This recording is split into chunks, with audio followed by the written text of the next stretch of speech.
El mar se presentó plácido aquella mañana del 4 de diciembre de 1872, como si allí no existiera horror ni presagio alguno. Sin embargo, el aire sobre el Atlántico parecía cargado de un susurro impalpable, un murmullo antiguo que rozaba la proa de los barcos con dedos fríos. Fue entonces cuando el vigía del Dei Gratia gritó, señalando una silueta a la deriva: el Mare Celeste emergía de la bruma con sus velas aún desplegadas, como el cuerpo de un náufrago que se niega a hundirse por completo. El capitán David Morehouse ordenó aproximarse con la precaución de quien intuye que juega con fuerzas que escapan al entendimiento humano. Al subir la pasarela, el grupo de marineros sintió un silencio antinatural, ningún crujido de cuerdas, ningún rumor de agua entrando por la sentina, ninguna respiración que acompañase al vaivén de la tabla. Solo el latido propio, bombeando sangre demasiado caliente en un cuerpo que añoraba la seguridad de la orilla. El camarote del capitán Briggs se abrió ante ellos como la cripta mística de un templo olvidado. Sobre la mesa, un diario de bitácora yacía abierto en la última página, como si su autor hubiera dejado la pluma y se marchara con la prisa de quien presiente la propia muerte.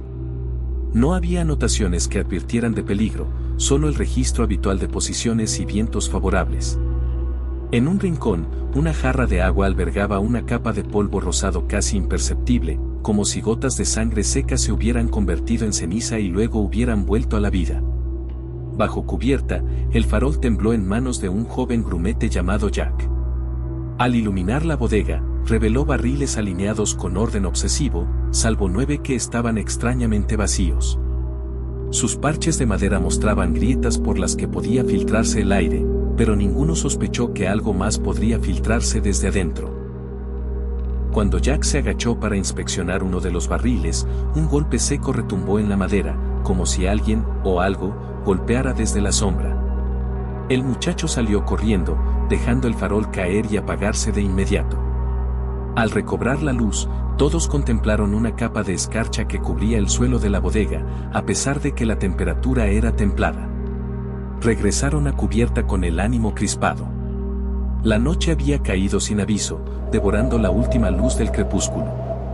La luna, engullida por nubes densas, solo ofrecía un resplandor mortecino que arrojaba sombras alargadas. Fue entonces cuando una brisa cortante susurró a lo largo de la cubierta, transportando un lamento que no era humano ni animal, sino una súplica atronadora encapsulada en el murmullo del viento. El bote salvavidas, pendiente en uno de sus aparejos, pendía en un ligero vaivén. Un marinero se atrevió a acercarse y advirtió que la cuerda que lo sostenía estaba casi desgastada, como si alguien hubiese subido y bajado en él repetidas veces.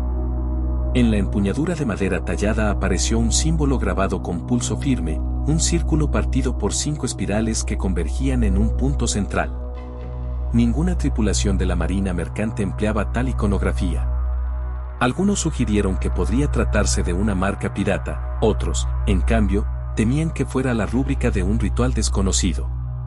Dentro de la cámara de cartas, el joven teniente Spencer encontró un mapa rasgado en un extremo.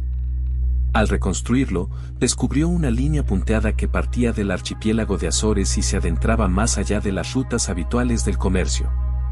Había anotaciones en tinta negra, casi ilegible, que describían corrientes espectrales y puertos sumergidos.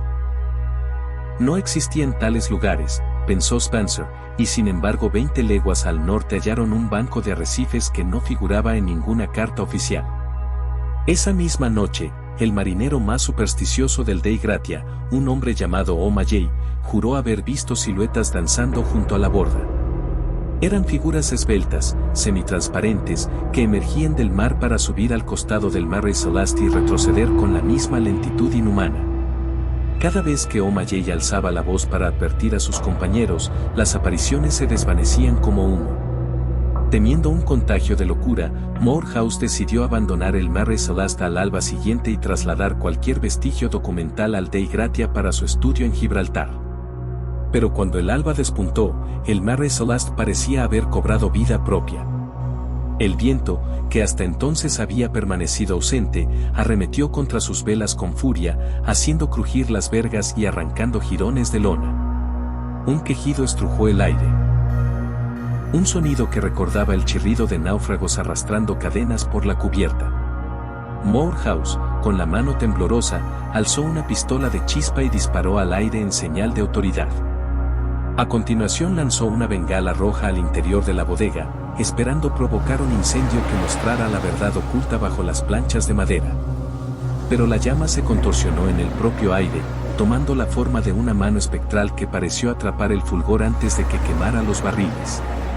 El humo se encaminó hacia arriba en un remolino y abandonó la bodega sin consumir nada. Fue entonces cuando el propio casco emitió un lamento prolongado, una nota grave, casi musical, que retumbó en las entrañas de la quilla. Los tripulantes del Dei Gratia retrocedieron, convencidos de que aquel navío había sido el hogar de un visitante antiguo y despiadado, un habitante de las profundidades que reclamaba tributo. Con la determinación propia del hombre que sabe que su cordura pende de un hilo, Morehouse ordenó cortar las amarras. De regreso en Gibraltar, cada uno de los documentos fue examinado con lupa. Se confirmó la presencia del mechón de cabello blanco. Análisis posteriores demostraron que no procedía de ningún miembro de la tripulación, ni siquiera de un animal doméstico. El mapa punteado no correspondía a ninguna carta náutica conocida, y el símbolo del bote simplemente desapareció tras limpiar la madera, como si nunca hubiera existido. El Mary Celeste fue declarado maldito. Su historia se transmitió de puerto en puerto, cargada de anécdotas que creían acercarse a la verdad, aunque ninguna lograse explicarlo todo. Algunos marineros juraban haber visto al bergantín fantasma erguido en la noche, mientras otros aseguraban que, al dormir en cubierta, habían sentido un aliento gélido rozar sus cuellos y oído susurros en lenguas imposibles. Más de un siglo después, al evocar el caso, los estudiosos tienden a inclinarse por explicaciones menos tenebrosas. Una alarma por gases de alcohol, un bote soltado con apresurada precaución, una tormenta súbita que obligó a abandonar el navío. Quizá todo eso ocurriera. Lo racional busca siempre un refugio en la lógica. Pero hay quienes sostienen que, cuando un hombre del mar se enfrenta a lo inexplicable, prefiere olvidar antes que comprender. Y en Noche sin luna, cuando el oleaje apenas murmulla, hay quien jura haber escuchado un canto lejano, un requiem nacido de los barriles vacíos, del diario abierto y del mechón blanco guardado en una caja. Un canto que reclama un regreso imposible, un sacrificio que nadie se atreve a ofrecer.